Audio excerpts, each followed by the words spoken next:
Good morning, parents and supervisors. Hello, I'm David Hurley, the 38th Governor of New South Wales. The office of Governor reaches back to Captain Arthur Phillip in 1788. This continuity echoes another great Australian institution, the School of the Air. My time with the School of Air students confirms the survival of classic Australian traits we value: resilience, independence, stoicism, larrikinism, even the defiance of authority, as you'll see. Hello, my name is Derek and this is my family. Hi, I'm Harry James Herman and I'm school captain of School of the Air, Broken Hill. I guess School of the Air gave us a great outlet as kids to the outside world. The connections and genuine engagement you have with those families, other schools would die for. Probably the advantage was that it was a bigger family. It is a family thing, and it brings everybody together. But it was the wildest time of our lives. There'd be 174 kids would call in to say good morning to you. We're probably the three most perfect students. So if one was missing, you wouldn't be able to there could have been 20 missing and we wouldn't know. And we were treated like family. It was a good place to teach.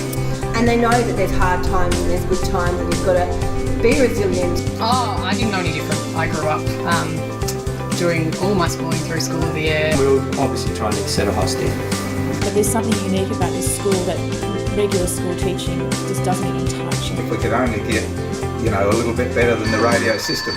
Sorry about that.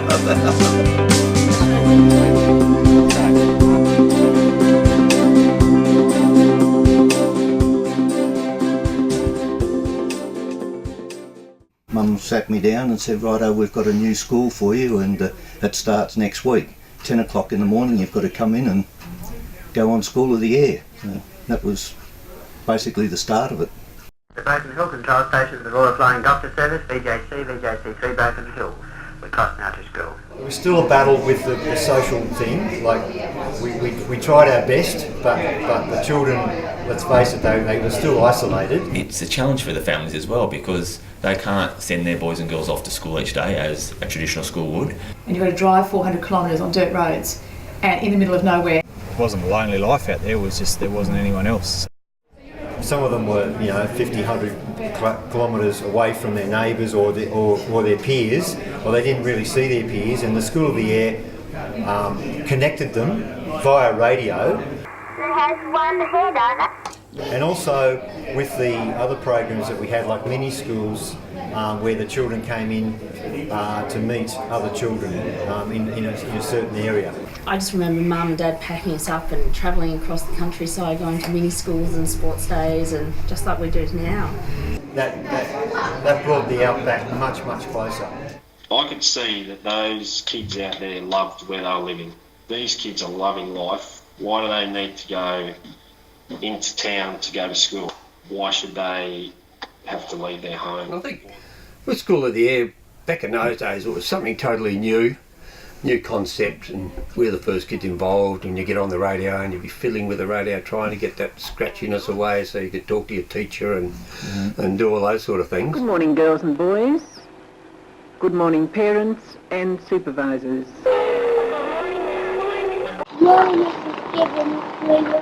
Children who don't see each other or their teacher. Linked by radio. They didn't have a picture. The teacher couldn't show them an example. Gee, if we can only get, the kids on computers and we can, have video cams going back to the school, we thought, no, that would be, the duck's guts. It's creating a virtual classroom. It's not only a voice at the end of the radio, it's a face. And it can have a video component of the teacher. Do you have a worm farm? No, we don't have a worm farm. That's a good question. We're developing a vegetable garden at Government House, which we haven't had for a long, long time.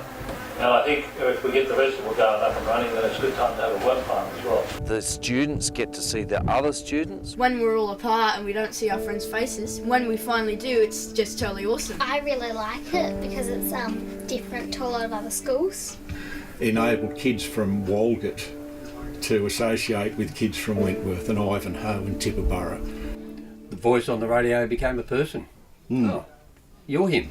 I don't think I'd be able to homeschool without a structured system and the support that School of the Air gives us. It is different, We obviously don't have the kids face to face. It was just an exciting challenge. My children are far luckier than I was. We want them to go out there where they're able to thrive. Dad's going to fly in and we're going to drive in, over. So those personal connections and relationships are what's going to be the glue that holds our school together.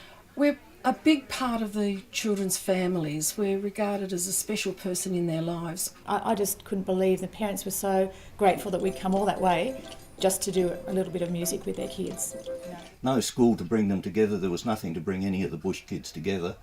And then when School of the Air started, there were Christmas parties, there were sports days, there were get-togethers, and it made a world of difference. Our kids, they don't see their friends a lot, but when they get together, they have an absolute ball, so it's fantastic.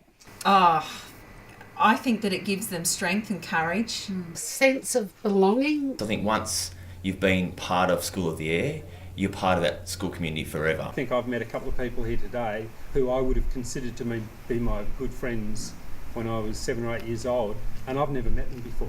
It's 30 years since I finished at School of the Air. I'm still in contact with kids and parents from School of the Air. You never lose that connection to the school, the students, the staff, our community. So School of the Air definitely isn't possible without the tech support. In 2003, the parents didn't even know how to use a computer. I think that, we're quite lucky we get to stay here and do what we do, and they're on the road travelling through numerous towns. Even the conditions of those roads that they'd be travelling on. I'd spent 10 years solid 12-hour shifts behind the steering wheel. Thousands of hours alone, driving or camping out. Not having that home environment to come home to each night. Away from their friends, away from their family, away from their wives, away from their social life. I think that's a huge sacrifice that they make. It was a risky game.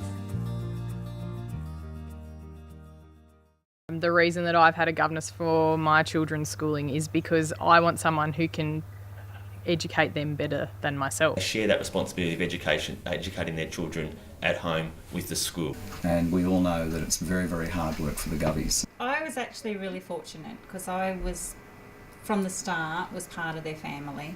They're taking up a new life and they make new friends. And you had a role at your wedding, so... And our governess has always become a part of our family. And that's the special role that a governess holds in everybody's life, so... But there's definitely sacrifices. We still love one another. And some of the Govies have really been treated very harshly by some of the children trying to resist going to school. Oh, of course, we hated it. Hated it with a passion. I didn't like it. But I think the biggest thrill out of school there, we both probably got out of it, was governesses. Trying to get away from them. Like all station kids, we'd much rather be out in the mustering camp. When the school bell rang, we'd go and hide. And he put some roofing nails under her tyre before she was about to take off for the weekend, so... She just disappears somewhere into the 90,000 acres and I have to find her. We eventually conned Vivian to come for a ride with us to get a couple of roos for the pigs, and ended up about 6 miles from the house just on dark, and told her it was her turn to get out and put the roo in the back for the pigs, and as soon as she got out the car we shot through and went home. Left her there. Didn't we get into strife when we got home? It's dangerous work sometimes. Where's Vivian? We lost her out in the paddock, Dad. That little hint of cheekiness, but there's still that respect. So I guess in hindsight I should have known what I was in for. They get used to them. You've got to come up with new ones all the time to keep them interested. Definitely come out with stickability, I guess. You knew exactly what your children were being taught. They are so articulate and they're so, in a way, mature for their years. They're getting more of a growth mindset. They learn so much from each other. They're happier talking to an adult than a child of their own age. We didn't ever have discipline problems with children from the School of the Air. Always come with a smile, they come with that can-do attitude, and they're willing to give anything a go. The kids, when we went down to boarding school, all the bushy kids just stood out. We don't miss out on anything, really. We have really special, unique kids that we wouldn't trade in the world for. They're all good qualities to take off into the world when you grow up, I think. I left school when I was 13 and a half and went straight out into the workforce on the station. Making medicine for animals. Vet. The station owner. Opera singer in Australia. Olympic gymnast, an archaeologist, drone pilot. And then you layer on top the bond that you have with the kids and the families and the distance, it all just comes together. In our later life, it taught us how to get on and, front different situations and how to get out of it with bursting into tears all the time and going and doing good things and having a bit of fun, which we've done ever the rest of our lives as well anyway. I guess School of the Air gave us a great outlet as kids to the outside world. It changed your life. Pros definitely outweigh the cons, yes. I'd like to do School of the Air again. There is something about the culture of this school, and particularly this school, the School of the Air, that's brought families back who were here in 1956.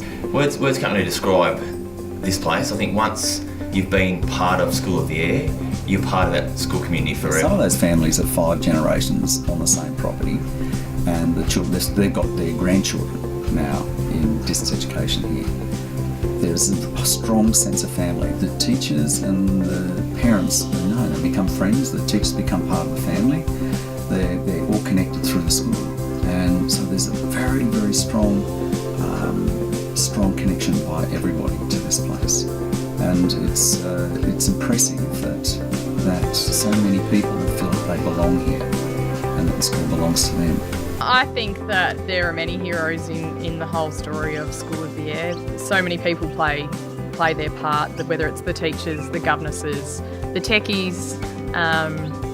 It's everybody works together in delivering what I think is a quality education for our kids. And it's not just one person or one team that delivers that. It's a whole group. An example of an insect, please, Gabriel. We're right at the forefront of it. Making it. Highlight of my life. It's a great thing they've done. Never heard of locusts? All those kids out there make something of themselves. I don't see any failures. I can't think of any, and I've seen a few kids go through it. Well, it's good because as soon as you've done all your school, you can go out and do something, whereas if you're doing school in a city and you have to go to school, you have to take your case home and do all your homework, and you probably have to do jobs then. We have 4-hour lessons a week. I could have 5 if I wanted to, but I don't want to learn recorder. And we have to charge the battery up or it will get flat and it won't work.